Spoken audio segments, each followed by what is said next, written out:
नमस्कार साथियों, स्वागत है आप सभी का अपने YouTube चैनल जीके जीएस का भंडार पर। साथियों, आज की इस क्लास में जीके जीएस के 30 अति महत्वपूर्ण क्वेश्चन कराएंगे जो आप सभी के सभी एग्जाम के लिए बहुत ही महत्वपूर्ण हैं। इसलिए आप सभी लोग क्लास को पूरा देखकर जाएं और क्लास के समाप्त होने पर बताएं कि आपने 30 प्रश्नों में से कितने प्रश्न सही किए और आपका स्कोर क्या रहा। अगर आप सभी लोग दिन रात मेहनत करके अपने एग्ज़ाम की तैयारी कर रहे हैं तो आप लोग 30 में से 15 प्रश्न जरूर सही करके जाएंगे। अगर आप 15 प्रश्न सही नहीं कर पाते हैं तो आप टाइम पास कर रहे हैं और अपना कीमती समय बर्बाद कर रहे हैं। इन्हीं बातों को ध्यान में रखते हुए साथियों, आज की अपनी क्लास शुरू करते हैं क्वेश्चन नंबर 1 से।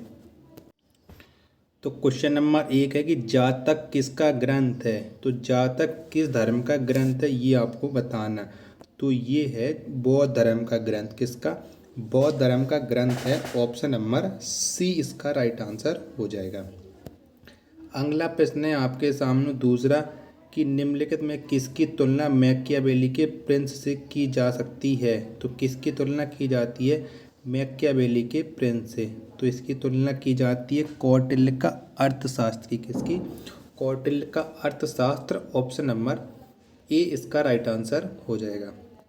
अगला प्रश्न है आपके सामने किसने कहा था मैं अंग्रेजों के स्थल साधनों को तो समाप्त कर सकता हूं परंतु समुद्र को नहीं सुखा सकता। तो ये किसने कहा था? तो ये कहा था टीपू सुल्तान ने। किसने? टीपू सुल्तान ने। ऑप्शन नंबर सी इसका राइट आंसर हो जाएगा। अगला प्रश्न है आपके सामने कि मिलिंद पानो राजा मिलिंद और किस बौद्ध भिक्षु के मध्य संवाद के रूप में है। तो किसके रूप में है? तो ये है मिलिंद पनो और नागसेन के बीच में। ऑप्शन नंबर ए इसका राइट आंसर हो जाएगा। अगला प्रश्न है आपके सामने कि निम्नलिखित में से कौन सा ग्रंथ यह दावा करता है जो उस ग्रंथ में है वह विश्व में है और जो उस ग्रंथ में नहीं है वह विश्व में अलभ्य है। तो यह कौन सा ग्रंथ दावा करता है? तो ये दावा करता है महाभारत। कौन दावा करता है? महाभारत। ऑप्शन नंबर डी इसका राइट आंसर हो जाएगा। अगला प्रश्न है आपके सामने कि त्रिपिटक धर्म ग्रंथ है। तो त्रिपिटक किसका धर्म ग्रंथ है ये आपको बताना है। तो किसका है? तो ये बौद्धों का। किसका है? बौद्धों का है। ऑप्शन नंबर बी इसका राइट आंसर हो जाएगा। अगला प्रश्न है आपके सामने कि निम्नलिखित में से वह व्यक्ति कौन है जिसका नाम देवनाम प्रियदर्शी भी था। तो वो कौन सा व्यक्ति था? तो वो व्यक्ति था अशोक। कौन था? अशोक का नाम देवनाम प्रियदर्शी भी था। ऑप्शन नंबर ए इसका राइट आंसर हो जाएगा। नेक्स्ट है आपके सामने कि इंडियन लिबरल फेडरेशन की स्थापना किसने की थी। तो किसने की थी इंडियन लिबरल फेडरेशन की स्थापना? तो ये की थी एस.एन. बनर्जी ने। किसने? एस.एन. बनर्जी ने। ऑप्शन नंबर ए इसका राइट आंसर हो जाएगा। नेक्स्ट है आपके सामने कि महात्मा गांधी ने हिंद स्वराज की रचना की थी जब वे। तो महात्मा गांधी ने हिंद स्वराज की रचना कब की थी? तो ये की थी जब वो जहाज से इंग्लैंड से दक्षिण अफ्रीका यात्रा कर रहे थे। ऑप्शन नंबर सी इसका राइट आंसर हो जाएगा। अगला प्रश्न है आपके सामने कि भारत एवं पाकिस्तान के बीच सीमांकन किसने किया था। तो ये किसने किया था? भारत एवं पाकिस्तान के बीच सीमा रेखा का निर्धारण। तो ये किया था सर सीरियल रेडक्लिफ ने। ऑप्शन नंबर सी इसका राइट आंसर हो जाएगा। इन्हीं के नाम पर भारत और पाकिस्तान के बीच रेडक्लिफ रेखा नाम रखा गया। अगला के आपके सामने केरल के राजा मार्तंड वर्मा के बारे में निम्नलिखित में से कौन सा एक सत्य नहीं है। तो कौन सा उनके बारे में सत्य नहीं है वो आपको बताना है। तो कौन सा सत्य नहीं है? तो इनके बारे में सत्य नहीं है उसने शांति बनाए रखने के लिए यूरोप अधिकारियों को भारी रिश्वतें दी। ये सही नहीं है। ऑप्शन नंबर सी इसका राइट आंसर हो जाएगा। अगला प्रश्न है आपके सामने कि निम्नलिखित में से कौन सा एक दिल्ली में नादिर शाह के सैन्य अभियान की सफलता के लिए संभव कारण नहीं था। तो कौन सा कारण संभव नहीं था बताइएगा। तो ये आक्रमण सेना के द्वारा बेहतर सैन्य प्रौद्योगिकियों का प्रयोग, ये सही कारण नहीं था। ऑप्शन नंबर डी इसका राइट आंसर हो जाएगा। अगला आपके सामने की किस व्यक्ति ने वयस्क मताधिकार के आधार पर संविधान सभा के गठन की मांग की? तो किस व्यक्ति ने की थी वयस्क मताधिकार पर संविधान सभा के गठन की मांग? तो ये की थी जवाहरलाल नेहरू ने। किसने? जवाहरलाल नेहरू ने। ऑप्शन नंबर बी इसका राइट आंसर हो जाएगा। अगला प्रश्न है आपके सामने कि वर्ष 1942 में किस योजना के तहत यह स्वीकार किया गया कि भारत में एक निर्वाचित संविधान सभा का गठन होगा जो युद्ध उपरांत संविधान का निर्माण करेगी?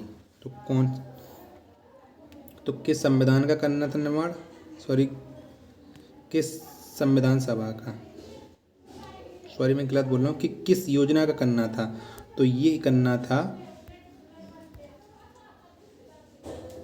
क्रिप्स योजना का। ऑप्शन नंबर ए इसका राइट आंसर हो जाएगा। अगला प्रश्न है आपके सामने कि संविधान सभा द्वारा अंतिम रूप से पारित संविधान में कुल कितने अनुच्छेद और अनुसूचियां थीं? तो कितने अनुच्छेद और कितनी अनुसूचियां थीं? तो ये थी 395 अनुच्छेद और 8 अनुसूचियां। ऑप्शन नंबर सी इसका राइट आंसर हो जाएगा। नेक्स्ट है आपके सामने कि संपूर्ण भारतीय संविधान के निर्माण में संविधान सभा को कितना समय लगा? तो कितना समय लगा था संविधान बनने में? तो ये लगा था 2 वर्ष 11 माह 18 दिन। ऑप्शन नंबर बी इसका राइट आंसर हो जाएगा।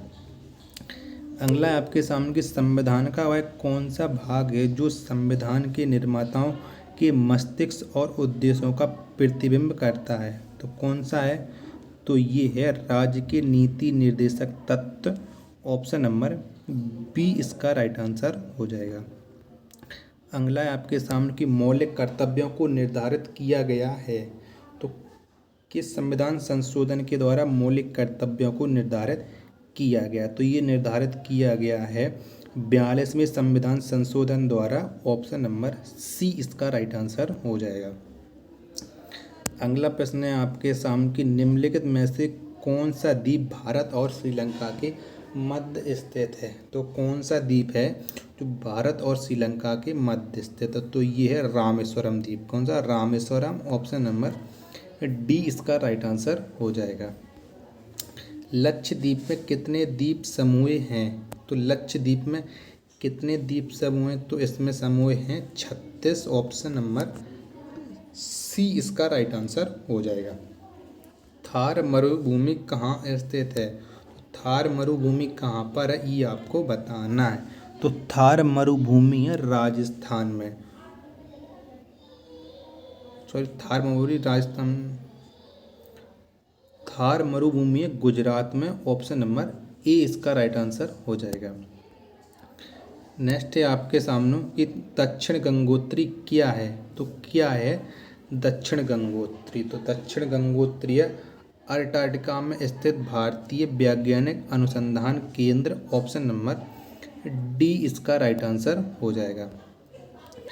अगला प्रश्न है आपके सामने कि वर्तमान में भारत के किस स्थान को सफ़ेद पानी के नाम से जाना जाता है? तो किस स्थान को जाना जाता है सफ़ेद पानी के नाम से? तो ये जाना जाता है सियाचिन को। किसे? सियाचिन को जाना जाता है।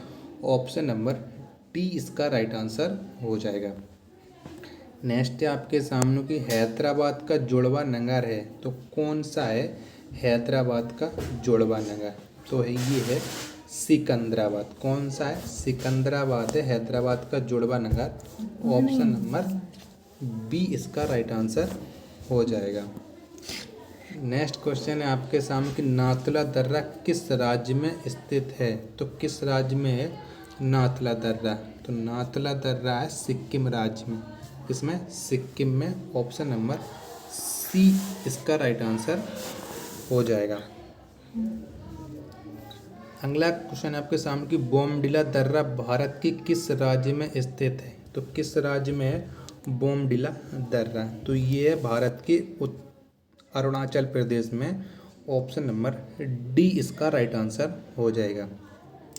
नेक्स्ट क्वेश्चन आपके सामने कि नासिक, त्र्यंबक और भद्राचलम तीर्थ स्थल किस नदी के तट पर स्थित हैं? तो ये किस नदी के तट पर स्थित हैं? तो ये स्थित हैं गोदावरी के तट पर स्थित हैं। ऑप्शन नंबर बी इसका राइट आंसर हो जाएगा। अगला प्रश्न है आपके सामने कि जौनपुर किस नदी के तट पर स्थित है? तो किस नदी के तट पर स्थित है जौनपुर? तो जौनपुर स्थित है गोमती नदी के तट पर। ऑप्शन नंबर बी इसका राइट आंसर हो जाएगा।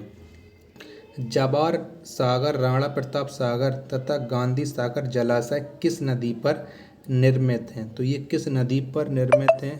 तो ये निर्मित हैं नर्मदा नदी पर। ऑप्शन नंबर ए इसका राइट आंसर हो जाएगा। और आज की प्रैक्टिस सेट का लास्ट प्रश्न है कि भारत में विशालतम लैगून झील निम्न में से कौन सा है? तो कौन सा है भारत का विशालतम लैगून झील? तो ये है चिल्का झील जो उड़ीसा में है। ऑप्शन नंबर बी इसका राइट आंसर हो जाएगा। तो आप बताइए कि आपने इस प्रैक्टिस सेट में कितने प्रश्न सही किए हैं और आपको वीडियो कैसी लगी। चैनल पर पहली बार विजिट कर रहे हैं तो चैनल को सब्सक्राइब कर लीजिएगा।